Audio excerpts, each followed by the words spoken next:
Mungkin di video ini gue bakalan dihujat abis-abisan sama para kaiju lovers ya. Gue kasih tau aja langsung ya, buat kalian yang suka sama anime yang gelut-gelut, suka sama film-film superhero, pokoknya kalian cuma nonton buat nonton action, dan action gitu ya. Mungkin kalian gak usah nonton review gue kali ini. Kalian langsung aja buru-buru ke bioskop sekarang, pesen tiket Godzilla X Kong sekarang juga, langsung nonton dah. Dijamin puas, full action nih film ya. Cuma kalau lu tanya gue pribadi mengenai film yang satu ini, gimana ini ya?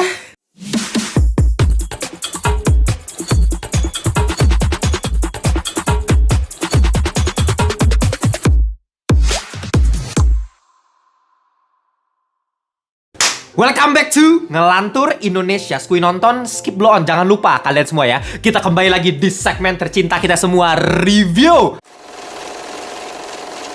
Seperti biasa, reviewnya non-spoiler. Jadi kalian bebas dari yang namanya spoiler. Kalau kalian pengen nonton review gue dulu, baru nonton film yang satu ini, boleh banget. Tapi kalau kalian pengen nonton filmnya dulu, buat rasain experience-nya dulu, baru nonton review gue juga silahkan. Sebelum kita masuk ke review, seperti biasa gue pengen ingetin kita punya membership community nih, dimana kita udah punya 15 members. Dan kalian bisa join membership ini dengan hanya 1.000 per hari, men. Ya, itu di critical thinking. Tapi kalau kalian pengen upgrade di ngelantur thinking, wah, bisa dapetin tiket gratis nobar gitu kalau kita ada nobar. Atau bisa dapetin official merchandise dari ngelantur secara diskon. Untuk diskon tol bagaimana nih, Mbak? Ini salah satunya Samurai Vader. Ini gue yang gambar sendiri, men. Sketsa dari gue, otak dari gue, ide juga dari gue. Kalian bisa lihat nih desain-desain gambar baju gue yang lain semuanya nih. Kalau kalian pengen dapetin seni yang value-nya tuh tinggi banget, kalian tinggal cek linknya, gue juga taruh di bawah di Tokopedia. Tapi kalau pengen dapet diskon, tinggal join membership community kita, jadi double benefit. Jangan lupa juga kita punya grup Telegram Ngelantur Corps, biar bisa ngobrol sama Ngelantur Corps lain seputar perfilman dan TV series. Linknya gue juga taruh di bawah. Langsung, nggak usah banyak bacot, kita bakal ngebahas sebuah film yang baru tayang dan gue baru nonton barusan gitu ya.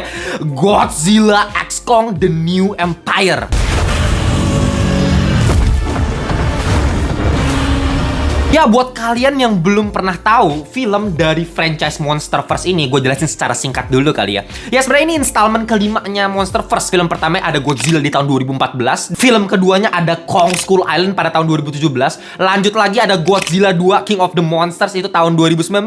Dan terakhir kita dapetin film Godzilla vs Kong itu di tahun 2021 kemarin gitu. Akhirnya kita dapetin satu film baru lagi, dimana terakhir kali kita ngelihat dua kaiju yang paling terkenal dan paling favorit fans ini berantem gitu ya. Tapi kali ini akhirnya mereka collab. Ya, collab ya, makanya sekarang dari Godzilla vs Kong jadi Godzilla X Kong. Nah, di video kali ini gue nggak bakal ngejelasin ya film-film terbaiknya apa, yang jelek kayak gimana. Ya memang sebenarnya selevel sih. Cuman kalau kalian pengen gue buatin segmen nyari, kan biasa ngelantur ada segmen nyari, kita cari top 5 dari Monsterverse. Kalian tulis di kolom komentar biar nanti gue buatin. Oke, mungkin gue kasih sinopsis singkat nih mengenai film yang satu ini. Ini menceritakan setelah film Godzilla vs Kong, dimana si Kong ini udah tinggal di yang namanya Hollow Earth. Tapi gara-gara ada satu kejadian dimana ada satu dunia baru yang ke-unlock ya, ditemukanlah satu titan baru. Nah, ini menjadi musuh untuk film yang satu ini, yaitu si Scar King. Lagi-lagi, ini sebenarnya filmnya tuh ceritanya cetek ya, bener-bener nggak dalam gimana banget. Jadi ya kalau misalnya gue ceritain nanti spoiler semua. Jadi mending kalian nonton sendiri aja. Cuman yang di sini gue pengen highlight buat lu pada nih yang nggak bisa nonton film yang dialog, ya pokoknya gue harus action bang. Setiap detik, setiap millisecond semuanya harus action bang ya, dari awal sampai habis. Ya udah, ini film yang cocok buat lu pada gitu. Ya karena ini bener-bener full action. Dan mungkin buat kalian yang ngakunya fans kaiju ya, gue nggak tahu, kayaknya sih kalau fans kaiju tuh sukanya memang yang monster gitu. Gue nggak mau manusia. Makanya kalau nggak salah juga banyak yang nggak terlalu suka sama film Godzilla -1 yang di Indonesia nggak tayang lagi-lagi, karena di situ lebih fokus ke manusianya. Justru itu yang sebenarnya gue suka. Apalagi di Indonesia, gue tahu sendiri pasarnya seperti apa, marketnya seperti apa ya. Pasti suka banget nih film yang satu ini yang memang manusianya nggak terlalu ter-highlight, monsternya aja berantem gitu kan dari awal sampai habis gitu. Bahkan kalau misalnya kita harus compare sama film sebelumnya Godzilla vs Kong yang memang fightingnya juga udah gila-gilaan gitu kan, di sini 11 kali lebih parah daripada yang film Godzilla vs Kong gitu. Lebih ditingkatkan lagi, lebih masif lagi, lebih gila-gilaan lagi actionnya. Dan terutama endingnya, wah endingnya tuh kayak, ya mungkin kalau kalian yang masih belum puas gitu ya Godzilla vs Kong, di sini lu bakal puas tuh udah, karena lama banget men. Itu klimaks ending berantemnya kayak orang gila di Rio de Janeiro. Lu bayangin di Brazil, lu gedung-gedung tuh pada hancur gitu ya. Ya udah model-model kalau versi manusia superhero itu kayak Man of Steel 2013 tuh, antara Superman sama General Zod kan gila tuh ya di Metropolis pertarungannya. Ya ini mirip-mirip kayak gitu, lebih gila lagi karena ngomongin monster yang skalanya lebih besar. Gua nggak mau ngomongin di sini masalah sinematografi, masalah shot kameranya. Menurut gua nggak ada yang masalah. Kalau kita mau ngomongin film action Godzilla Godzilla kayak gini keren gitu. Kita ngomongin action yang diputer gitu ya, pergerakan kameranya, musiknya, meskipun scoringnya ya nggak ada yang ikonik, nggak ada yang memang memorable sekali yang bikin gue merinding gitu dengerin musiknya. Enggak sih,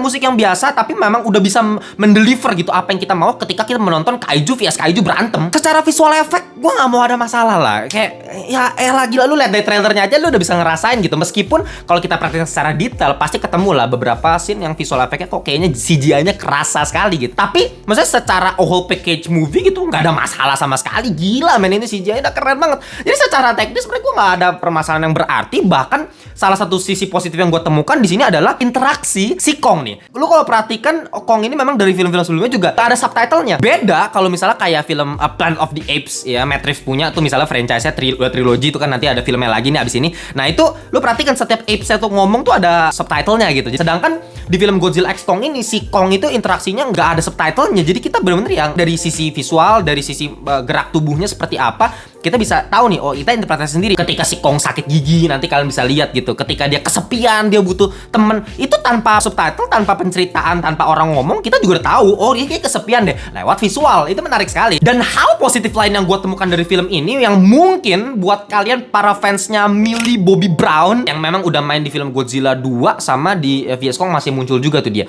Tapi di film ini nggak muncul. Jadi kalau kalian memang fans banget sama Millie Bobby Brown, I love you, I love Stranger Things gitu, ya mungkin kalian bakal kecewa. Cuma buat gua sebenarnya ini jadi sisi positif untuk film ini karena menurut gua ini yang menjadi permasalahan fatal dari film Godzilla vs Kong, di mana menurut gua karakter terlalu banyak.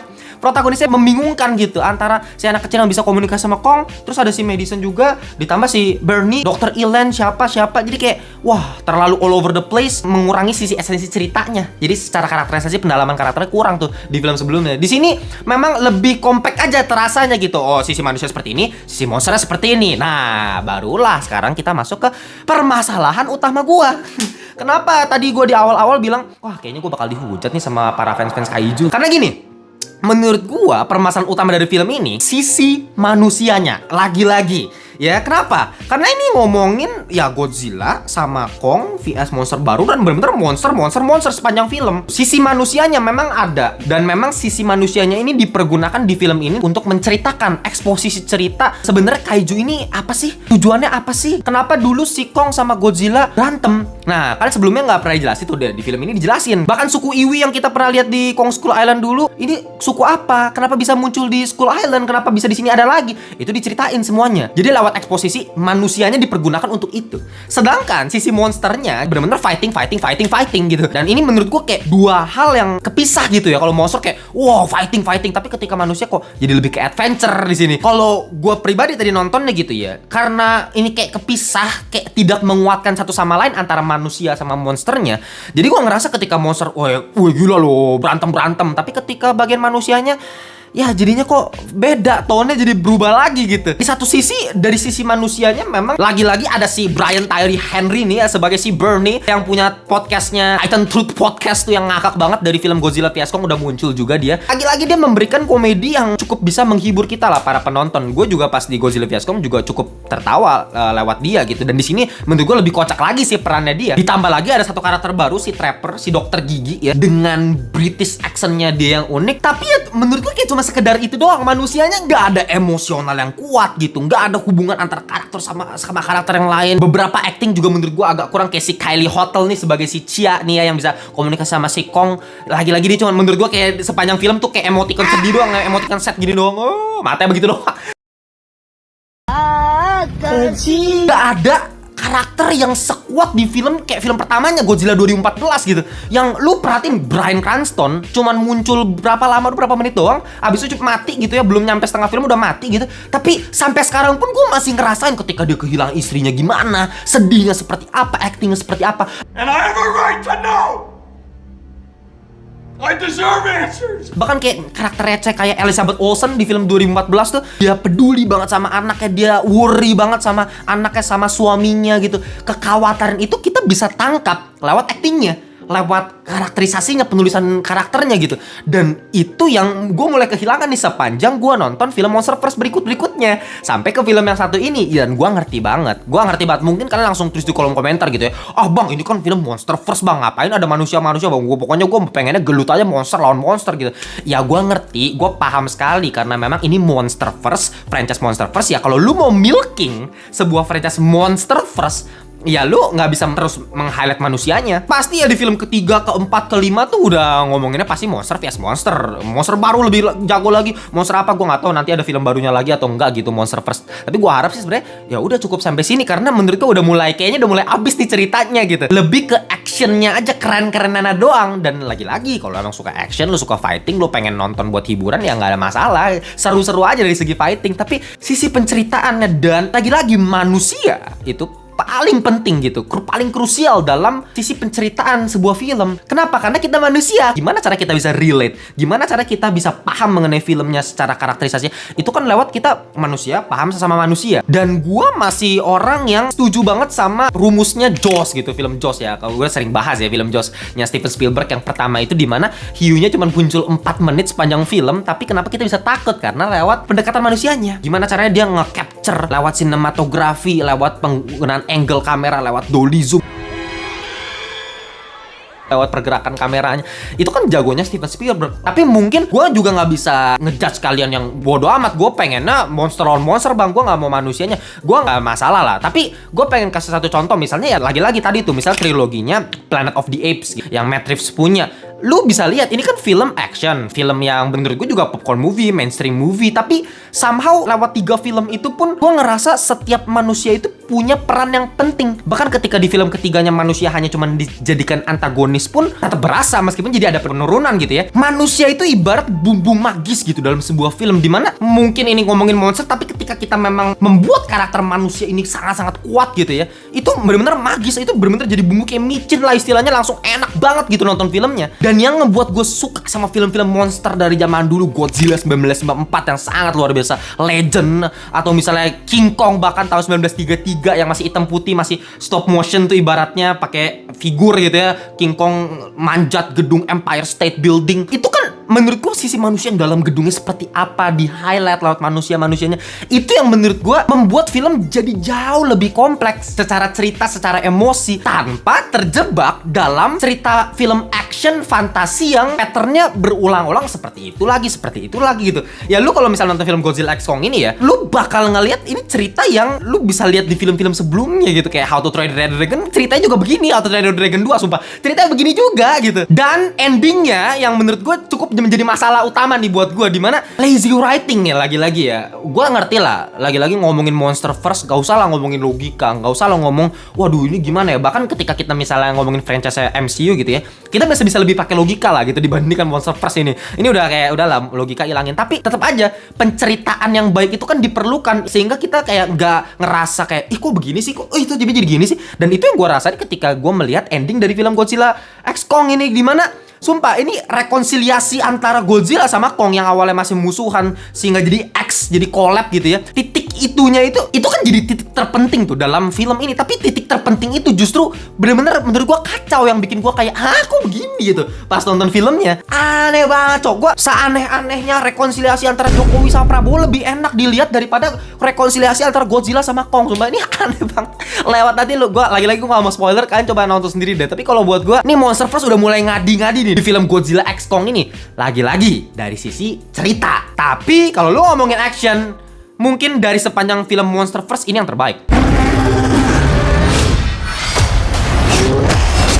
Apalagi mungkin lu bilang kayak Godzilla 2014 kayak yang paling kurang dibanding semua film Monsterverse. Justru itu buat gue paling bagus. Kenapa? Karena kita dapetin teror Godzilla manusianya, pendekatannya seperti apa. Itu kan ya itu yang gue harapkan gitu. Dan terakhir mungkin permasalahan yang gue dapetin di film Godzilla vs Kong dapat lagi di sini, yaitu gue ngerasa Godzilla kayak dinyamukin sumpah di sepanjang film gitu, kayak dinyamukin, kayak gak penting sumpah. Godzillanya penting, maksudnya kayak dia kayak bukan tokoh utama di film ini. Tokoh utamanya Kong, lagi-lagi Kong. Kayak di film Godzilla vs Kong itu tokoh utamanya Kong gitu, harusnya Kong vs Godzilla itu lebih enak kali ya dapetin, karena bener Kongnya dulu nih yang di highlight, baru Godzillanya. Karena Godzilla di sini juga endingnya nggak dapet. Kayak kemarin pas lawan Mecha Godzilla kan yang ngalahin kan si Kong gitu, bukan Godzillanya. Itu yang mungkin jadi hal yang menjagal gitu buat hati gue. Tapi dari sisi yang lain ya, lu kalau mau nonton abis pulang kerja kantor pengen dapetin action yang menggila, mencuci mata lu gitu dengan pertarungan monster yang gila-gilaan di akhir film yang lebih ditingkatkan 11 kali lipat lebih gila daripada film-film monster sebelumnya ya.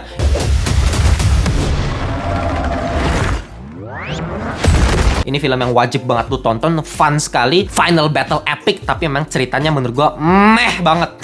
Ya, oke, mungkin untuk final score film Godzilla X Kong dari ngelantur adalah 7,3 alias mediocre. Lagi-lagi sebagai film hiburan, Mamma Mia Lezato, mantep banget fighting ya. Tapi dari sisi cerita, ya tadi gue udah jelasin. Oke, gue pengen kalian tulis di kolom komentar pendapat kalian seputar film ini. Kalau kalian udah nonton gimana, atau kalau kalian belum nonton, apa harapan kalian untuk film yang satu ini? Dan kalau kalian punya argumen yang berbeda dari gue, pengen debatin gue, ya silahkan tulis di kolom komentar biar ada dialektikanya gitu ya. Jangan lupa juga tadi Telegram membership community, silahkan di join. Oke, kita jumpa di segmen-segmen ngelantur berikutnya. Bye bye semuanya.